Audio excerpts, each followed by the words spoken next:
Hello दोस्तों, good morning. सबसे पहले आप सभी बड़ों को मेरा प्यार भरा नमस्ते है। मेरा नाम है रेखा पवार और मेरे गांव का नाम है बरसारी, जो कि रुद्रप्रयाग डिस्ट्रिक्ट में पड़ता है। तो आज के ब्लॉग की जो शुरुआत है दोस्तों, वो हो रही है खेत से और अपनी घास की भारी के साथ। सुबह सुबह मैं घास के लिए आई हुई थी।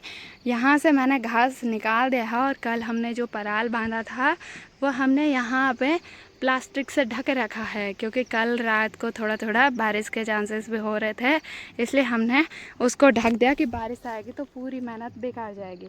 अभी सुबह के लगभग 9 बज रहे हैं और 8 बजे को मैं आई थी। 1 घंटा हो गया है, तो मैंने शाम तक पूरा घास निकाल दिया है। हो जाएगा, वैसे काफ़ी सारा निकाला हुआ है मैंने। और ये जो घास है ना, ये बहुत ज़्यादा भारी भी होता है, क्योंकि इस पर ना खाली पानी पानी सा रहता है। तो वैसे तो काफ़ी बड़ा भारा बोलते हैं जिसको, वो हो गया है और मुझे लग रहा है ये भारी भी होगा, लेकिन रास्ता ठीक ही है तो चली जाऊंगी। और आजकल थोड़ा सा तबीयत ठीक है, हल्की सी तो थोड़ा सा दिक्कत तब कम आ रही है। वैसे हालत ख़राब हो जाती है और तबीयत तो क्या ठीक होनी, थकान से बिल्कुल रात तक तो स्विच ऑफ ही हो जाते हैं हम लोग थकान की वजह से। बाकी हाथ भी कट गया था थोड़ा। और इसी के साथ साथ अब हम लोग घर की ओर चलते हैं। यहाँ से उधर की तरफ जाना है मैंने, तो इसको लेके चलती हूँ घर की ओर। और फिर मैंने यहाँ पे पराल सारने के लिए भी आना है।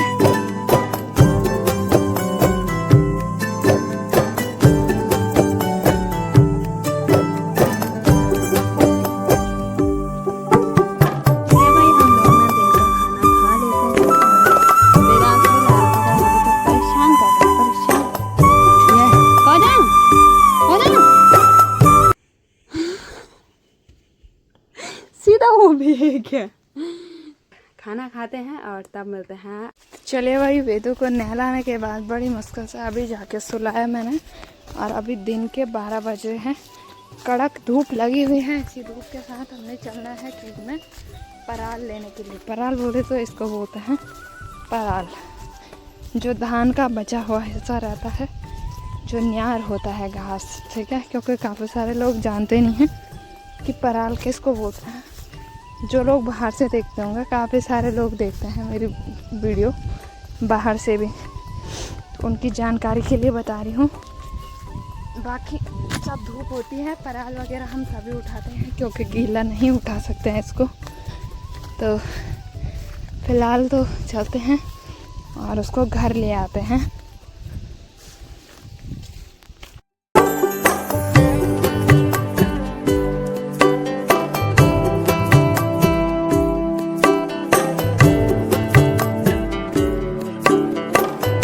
चलिए भाई, 3 भारे लगभग यहाँ पे ले आई हूँ।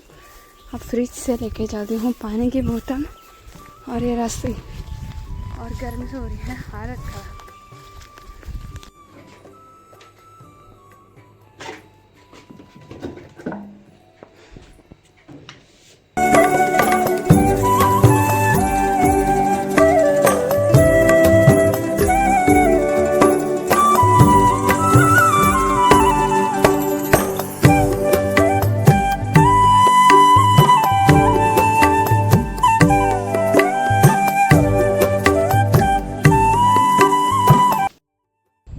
चलिए भाई, लगभग 3 बज रहे हैं और हमने जो पूरा पराल है बड़े वाले खेत का वो बांध दिया है। कुछ ससुर जी ले गए थे 2-3 भारी, अब हमारे पास ही रह गया है, बाकी थोड़ा आगे छूट रहा है। तो हमने ना अभी खाना नहीं खाया है, तो फिर भूख भी लग गई है। और वेदांश के पास भी जाना है, क्योंकि इसको 11 बजे से हमने छोड़ा हुआ है। बच्चे उतने नहीं रहते हैं ना, तो अभी चलते हैं। फिलहाल खाना भी खाते हैं। वेदांश ने भी नहीं खाया होगा, क्योंकि वो तब दूध पी के सो गया था। बाकी मौसम तो अभी ठीक है, वैसे बारिश के चांसेस नहीं हो रहे हैं। तो चलिए भाई, चलते हैं। यह है दोस्तों करीब 2 बजे की धूप, और इस कड़कती धूप में एक पहाड़ी महिला के लिए ये वाला जो महीना होता है वो काफ़ी ज़्यादा कष्टकारी रहता है। बल्कि मैं तो ये कहती हूँ कि एक तरफ से कष्टकारी भी समझो, और दूसरी तरफ से हमारी मेहनत का जो फल मिलता है वो असूज के ही महीने मिलता है। यानी कि जो 6 महीने या साल भर हम लोग काम करते हैं, उसका फल हमें आजकल ही देखने को मिलता है। और वैसे तो बड़ी खुशी की बात है कि हमें धान भी मिल रहा है, और धान के बाद ये गाय भैंसों के लिए जो चारा होता है, सूखी न्यार, वो भी मिलती है। बट इन चीज़ों को देख के थोड़ा सा दुख होता है कि जब असुज का महीना ही लगता है। जैसे ही हमारे धान काटने का समय आता है वैसे ही सुअर आके ऐसे बर्बादी करता है। जैसे इन मेंढू पे बोलते हैं, इसको मेंढा बोलते हैं, इनमें हमने सोयाबीन लगाए हुए थे, अब सुअर आके ख़राब कर देता है। तो कई बार तो सुअर को हम लोग दोष देते हैं कि इसकी वजह से ये वो। अब आधे से ज़्यादा खेत जैसे यहाँ पे बंजर हैं, इन बंजर खेतों की वजह से भी हमें काफ़ी सारा नुकसान उठाना पड़ता है। जैसे कि इन खेतों में चूहे वगैरह, सुअर वगैरह काफ़ी ज़्यादा रहते हैं, तो इन खेतों की वजह से हमारे खेतों को भी नुकसान मिलता है। जैसे ये हमारे खेत का नज़दीक है, तो इस खेत की वजह से हमारे खेत को भी काफ़ी सारा नुकसान पहुंचता है, क्योंकि गधेरे के नज़दीक है इसलिए। बाकी यहाँ पे ये वाला खेत जो है हमारा, ये लास्ट है यहाँ पे पराल बांधने के लिए, और वैसे हमने पूरा पराल बांध दिया है। बाकी दोस्तों अब मिलते हैं हम लोग घर में ही। अभी भैंस को बाहर भी निकालना है और चाय भी बनानी है मिस्त्री लोगों के लिए। आजकल वैसे ही काम का सीज़न हो गया है, और वैसे ही मकान का काम क्या बताए, बड़ी ही आफत आ रही है। बाकी चलिए यही जीवन है। चलिए भाई, चलिए जी। घर आते ही तुरंत मैं नहा गई थी, और नहाने के बाद हमने टाइट मार के खाना खाया, क्योंकि काफ़ी ज़्यादा भूख लगी हुई थी। अभी 5:30 होने वाला है, और मैं भैंस को बाहर निकालने आई थी।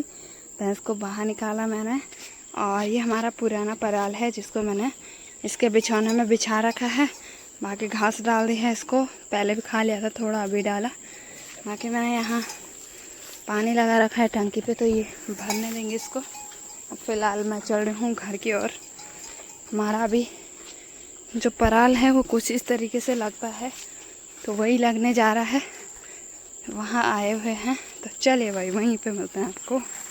जो हमने पराल सारा था वो हमने यहाँ पे कुछ इस तरीके से स्टोर करके 6 महीने के लिए यहाँ पे लगाना है, और इसको पराल का खुम बोलते हैं। बाकी यहाँ पे सब कुछ आए हुए हमारी मदद के लिए।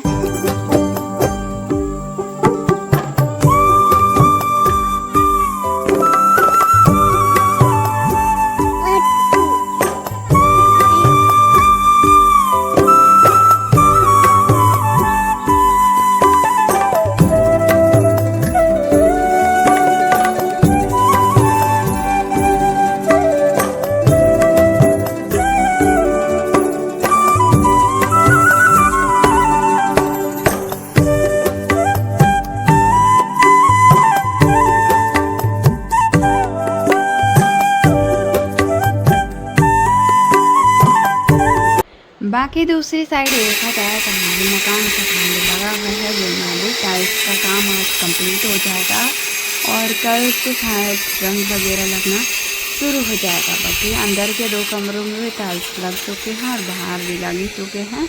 लगभग कंप्लीट होने ही वाला है। बाहर मतलब बाहर तो हल्के ही लगेंगे, बट अंदर पूरा हो चुका है। बाकी नीचे सार देखेंगे आप तो बिल्कुल खाली हो चुकी है। हमारा कुत्ता भी यहाँ पे सो रखा है, और ससुर जी लगे हुए हैं यहाँ पे। मिस्त्री लोग जो हैं, तो ये हमारे रिश्ते में ससुर जी लगते हैं। बाकी चलिए भाई, आपको शाम का मौसम भी दिखा दिया। और फिलहाल हमारा तो जो है आजकल धान वाला काम भी चल रहा है, तो पूरे छत पे हमने धान फैला रखा है, और यहाँ पे हम दिन के 2-3 बजे लगे रहते हैं, जब वेदांत से थोड़ा सा सो रखा होता है। बाकी कल परसों ही कंप्लीट हो जाएंगे। 2-3 दिन घाम पे यानी कि धूप पे हमने सुखा दिया था इनको, अब कंप्लीट हो गया है।